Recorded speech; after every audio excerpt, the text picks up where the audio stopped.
Hello guys, ayan, magluluto ako ng pineapple jelly. So, lutuin muna, sangag lang natin ng konti itong 1 kilong wash sugar. Ayan. Ano, sangag lang natin. Hindi naman natin kailangan tunayin. Para lang siya magtagal yung ating jelly. Hindi matagal mapanis. Saka mas madaling mag-syrup yung ating juice, pineapple juice. Ayan. Yung pineapple pala na sinislice ko ng manipis, tapos nilaga ko sa tubig. Isang pitsil na tubig sa 10 pirasong pineapple na sinislice ko ng maliliit. Tapos nilaga ko siya hanggang sa lumambot yung pineapple. Ayan. Nakita ko sa inyo. Ayan na yung pinigang pineapple. Juice na siya nga, diba? Kita nyo na juice na siya. Yan ang nilaga ko muna yung pineapple. Tapos, piniga. Ayan na ngayon ang resulta ng pinagpigaan. So, pag may konti, yan ang ilalagay natin sa niluluto kong asukal. Okay? Ayan, ibigyan natin yung pineapple juice. Ayan. Sobrang dami na, di ba? Tapos, halo-haloin natin yan.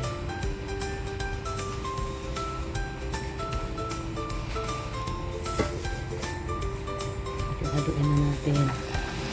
Medyo matigas yung asukal o nagpuubuo dahil binuwas natin yung pineapple juice. Ayan, natutunaw na rin yan. Tapos hintayin natin mag-evaporate yung tubig hanggang sa maging jelly na siya. Okay.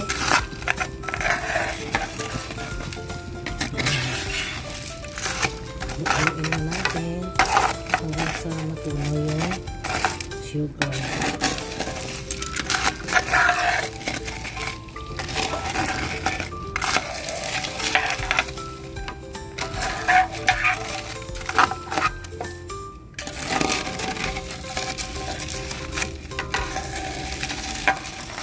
Natutunaw lang yung asukal na nag-uubo kasi niluto muna natin siya para maganda yung kalabasan ng syrup natin.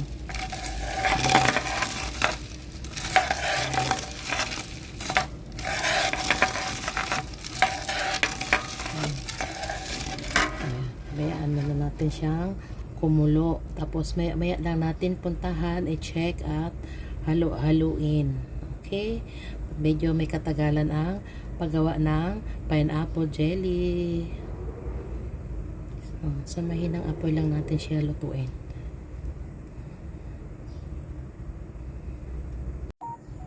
Ayan na, natunaw na yung asukal. Wala na. Syrup na siya. Naging syrup na yung asukal. So, hihintay na. Halo-haloin lang yan.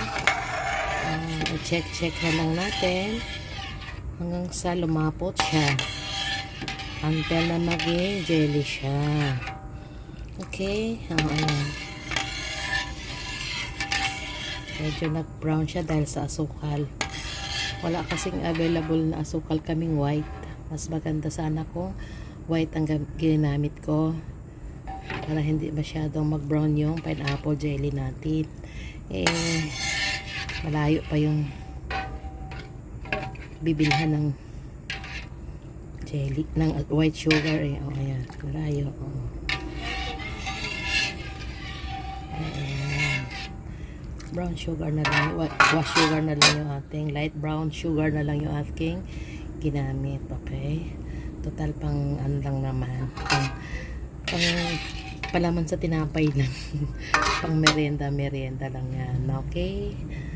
Hintayin natin hanggang sa lumapot at maging jelly na yung ating pineapple jelly. Ayan. Medyo lumalapot na siya. Di na siya. Ayan. Medyo Check lang natin, no? Kunti. So, nag-evaporate na yung tubig. Kunti na nagbawas na siya. Ayan.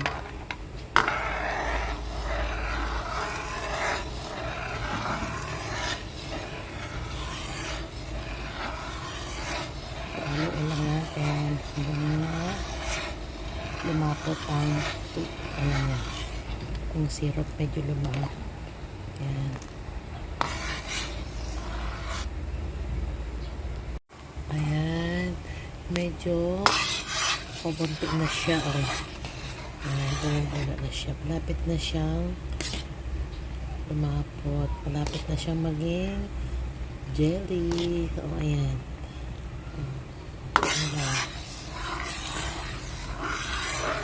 Check lang natin.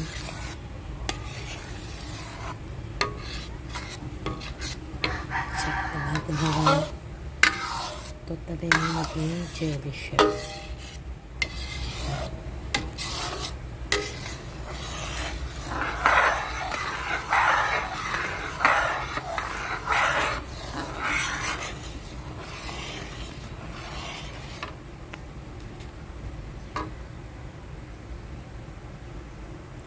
Natin saglit.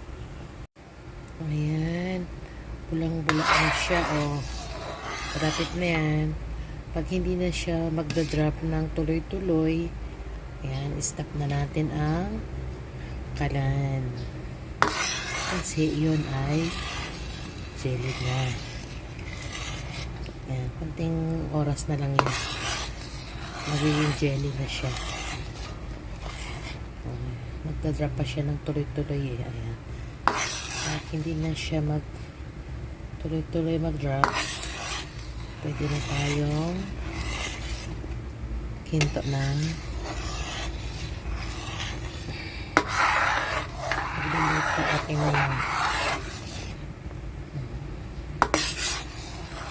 oras na lang yan. Medyo may katagalan talaga ang pagluluto ng pineapple jelly. Kahit na guava, kahit na jackfruit jelly, may katagalan talaga. Ang mga tamarind jelly, matagal talaga rin yung i-process. Okay, hintay na lang tayo ng konting oras. Malapit nang maluluto yung ating pineapple jelly. Ayan. Malapit na talaga siyang mabigat na siyang haluin.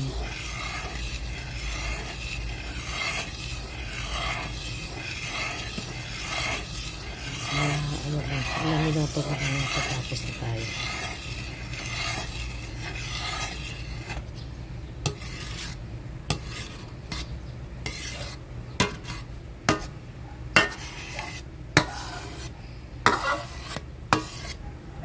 Kasi yung sa taas maninigas sayang.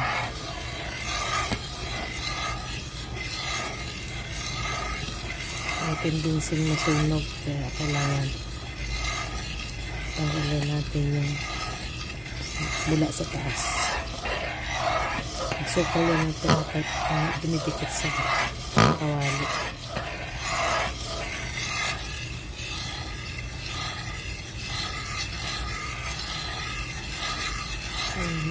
Nabigit na siya haluin.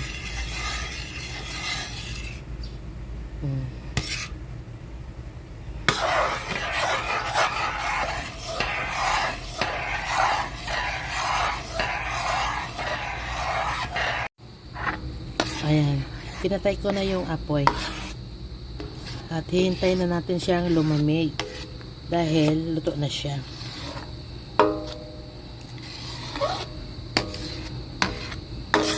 Ayan, luto na siya.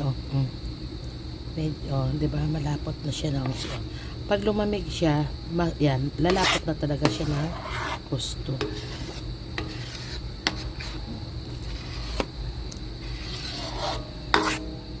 Hintayin na natin siyang lumamig. That's all, guys. Thanks for watching.